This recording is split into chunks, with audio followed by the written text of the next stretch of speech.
तो देखिए विधानसभा चुनाव की तारीखों का ऐलान नहीं हुआ है, लेकिन इस बीच देखिए पोस्टर वॉर छिड़ती हुई नजर आ रही है। तमाम पोस्टर आपको नजर आ रहे होंगे जो कि एक के बाद एक बैक टू बैक जारी किए जा रहे हैं आम आदमी पार्टी और बीजेपी की तरफ से। सबसे पहले आप देखिए बीजेपी की तरफ से दिल्ली के दिल में मोदी, ये पोस्टर जारी किया गया। इसके बाद आप नहीं आपदा में है, और यहां पर कहते हुए नजर आए अरविंद केजरीवाल की तरफ से। यहां पर देखिए किस तरीके से उन्हें शोकेस किया गया है और चुनावी हिंदू तक यहां पर बीजेपी ने अरविंद केजरीवाल को किस तरीके से पोस्टर के जरिए करार दिया। दिल्ली में आपदा है, हाजी पाजी दिल्ली दा आपदा ही है, ये कहते हुए नजर आए बीजेपी की तरफ से। और ये तमाम जो पोस्टर्स है एक्स के जरिए जारी किए जाते हैं, और ये तमाम पोस्टर आपको दिखा रहे होंगे कि किस तरीके से यहाँ पर जो पोस्टर वॉर है दिल्ली के दंगल में अब छिड़ती हुई नजर आ रही है। आपदा को नहीं सहेंगे, बदल के रहेंगे, ये बीजेपी की तरफ से कहा गया। और कल भी परिवर्तन रैली के माध्यम से भी ये जो बात है पुरजोर तरीके से बीजेपी की तरफ से उठाई गई। फर्जी वोटर से इश्क है अरविंद केजरीवाल को, ये बीजेपी कहती हुई नजर आए। अरविंद केजरीवाल भी इसको लेकर के देखिए लगातार पलटवार करते हुए नजर आए।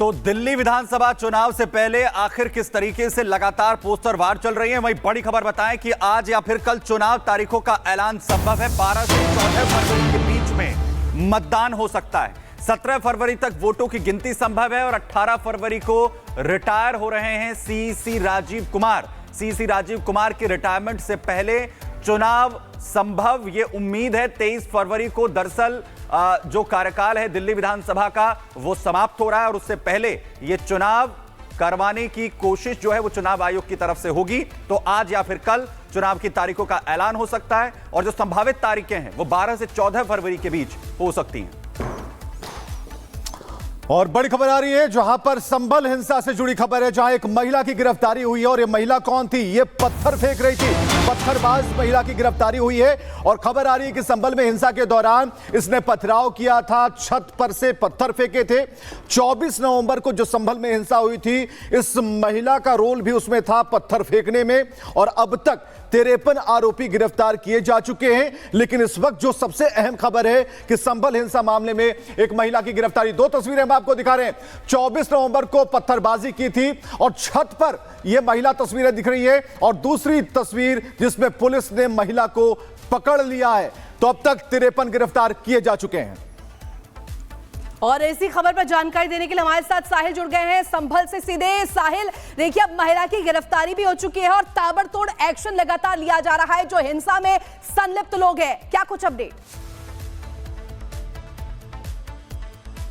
जी बिल्कुल, यूपी पुलिस द्वारा लगातार गिरफ्तारी का दौर जो है वो जारी है। और अब नई गिरफ्तारी जो हुई है महिला की हुई है। महिला का नाम जिकरा बताया जा रहा है, जो कि हिंदूपुरा खेड़ा इलाके की रहने वाली है। 24 नवंबर हिंसा वाले दिन हिंदूपुरा खेड़ा में एक घर की छत पे महिला चढ़ी हुई थी, जो कि लगातार पुलिसकर्मियों में पत्थर फेंक रही थी, जिसका एक वीडियो भी सामने आया है। वीडियो में देखा जा रहा है कि पुलिसकर्मी लगातार कह रहे हैं कि इनका वीडियो बनाइए। वीडियो बनाते के दौरान भी महिला जो है पुलिसकर्मियों पर पत्थर फेंक रही है। और हिंसा के बाद से महिला जो थी वो घर से फरार हो गई थी।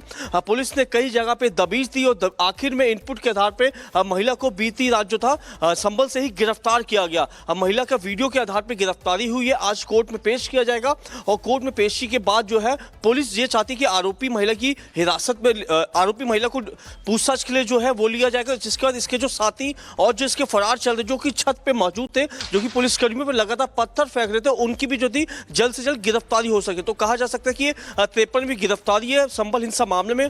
पुलिस का जो एक्शन है इस पूरे मामले में लगातार चल रहा है। जी, तो बड़ी कार्रवाई यहां पर लगातार की जा रही है उन पत्थरबाजों के खिलाफ, और एक पत्थरबाज महिला को किस तरीके से यहां पर पकड़ा गया। बहुत शुक्रिया साहिल इस तमाम जानकारी के लिए।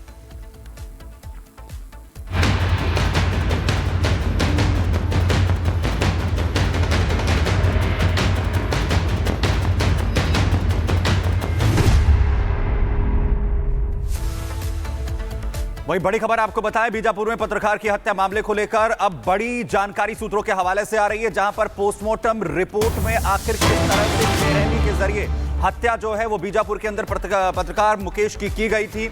इसमें बड़े खुलासे हो रहे हैं। सूत्रों के हवाले से बड़ी जानकारी आ रही है। मुकेश के सिर पर 15 फ्रैक्चर थे, जो सूत्र जानकारी दे रहे हैं। 5 पसलियों और गर्दन टूटी हुई थी और लिवर के भी 4 टुकड़े दरअसल यहां पर हो गए थे। हार्ट जो है वो फट गया था। ये बेरहमी बीजापुर में मुकेश के साथ बरती गई।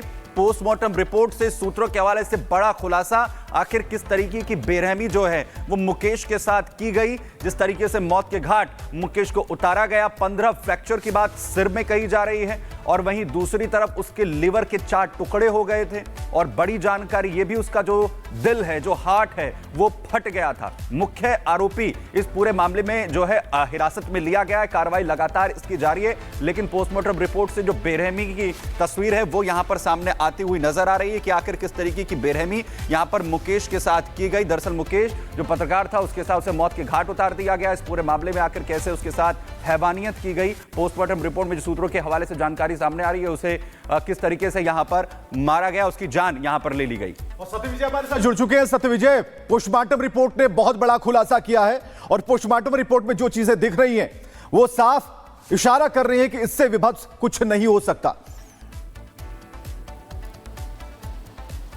जी हाँ, बिल्कुल। देखिए, छत्तीसगढ़ के बीजापुर में जिस तरह से पत्रकार मुकेश चंद्राकर की दर्दनाक हत्या की गई है, उस मामले में सबसे अच्छी बात यह कि एसआईटी ने मुख्य आरोपी सुरेश चंद्राकर को हैदराबाद से हिरासत में ले लिया है और एसआईटी अब उससे पूछताछ भी कर रही है। लेकिन मुकेश चंद्राकर की हत्या किस बेरहमी से की गई थी, इसका खुलासा पीएम रिपोर्ट में हुआ है। मुकेश चंद्राकर का जो पीएम हुआ उसमें सामने आया कि उसके लीवर के 4 टुकड़े हो गए थे, 5 पसलियां टूटी हैं, सिर के 15 सिर की जो सिर होता है उसके 15 फ्रैक्चर है, उसमें हार्ट फट गया था, गर्दन टूटी हुई थी। और डॉक्टर खुद मान रहे हैं कि 12 साल के करियर में इस तरह की हत्या उन्होंने पहले कभी नहीं देखी है।